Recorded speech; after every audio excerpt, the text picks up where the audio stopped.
സൗഖ്യപ്പെടുത്തുകയും അവരുടെ മുറിവുകൾ വെച്ച് കെട്ടുകയും ചെയ്യുന്നു. ഏറ്റു പറഞ്ഞ് അവിടുന്ന് ഹൃദയം തകർന്നവരെ സൗഖ്യപ്പെടുത്തുകയും അവരുടെ മുറിവുകൾ വെച്ച് കെട്ടുകയും ചെയ്യുന്നു.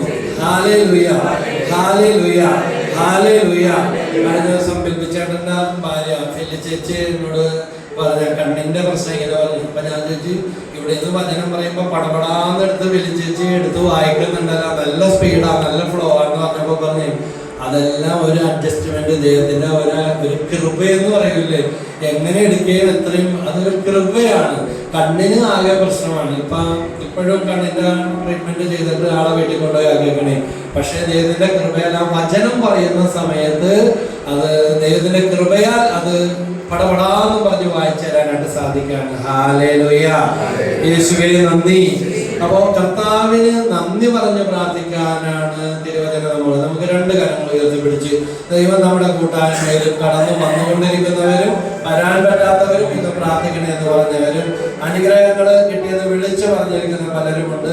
അവരെല്ലാം ഓർത്ത് നന്ദി പറഞ്ഞ് പ്രാർത്ഥിക്കാനായിട്ട് വരുന്ന മേരി ജോൺസൺ, ആ ടീച്ചറിന്റെ മകൾ ആൻസിയുടെ കുഞ്ഞിന്റെ മാമോദിസയാണ് അടുത്ത ദിവസം. അപ്പോ ദൈവം വീണ്ടും രണ്ടാമതൊരു കുഞ്ഞിനെ കൂടി നൽകി സുഖപ്രസവത്തിലൂടെ, പ്രസവം കിട്ടാതെ ഓപ്പറേഷൻ ചെയ്യണമെന്ന് ഡോക്ടർ പറഞ്ഞ സമയത്ത് 33 നന്മ നിറഞ്ഞ മറിയമേ ചൊല്ലിക്കോളാൻ പറഞ്ഞു. അപ്പൊ അവരെന്നോട് പറഞ്ഞ് കുറെ ചൊല്ലിട്ട് ഇരിക്കണം, എന്തായാലും ബ്രദർ പറഞ്ഞല്ലേ ചൊല്ലാന്ന് പറഞ്ഞ് ഡോക്ടർ പറഞ്ഞു ഒന്നും കൂടെ നോക്കട്ടെ എന്ന് പറഞ്ഞു 33 നന്മ നിറഞ്ഞ മറിയമേ ചൊല്ലിയതും കുഞ്ഞുവാവയെ കിട്ടി. ഹല്ലേലൂയ. അപ്പൊ ആ കുഞ്ഞിന്റെ മാമോദിസയാണ്. പ്രാർത്ഥനയിലൂടെ അസാധ്യങ്ങൾ സാധിച്ചു കിട്ടുമെന്ന് സ്തുതിച്ചു പ്രാർത്ഥിച്ച് ഏത് കാര്യവും എത്ര വലുതും എന്ത് പ്രയാസമുള്ളതും ദൈവം ഇടപെടും. ഹല്ലേലൂയ. ഞങ്ങളെ വിളിച്ചു കൂട്ടിയതിനെ ഓർത്ത് നന്ദി പറയുന്നു. ഇന്ന് കടന്നു വന്നവരെ, വരാൻ സാധിക്കാത്തവരെ എല്ലാം അനുഗ്രഹിക്കണമേ. ഞങ്ങളുടെ ഇടയിൽ നിന്ന് മരണമൂലം വേർവിട്ടു പോയവർക്ക് വേണ്ടി എല്ലാം പ്രാർത്ഥിക്കുന്നു.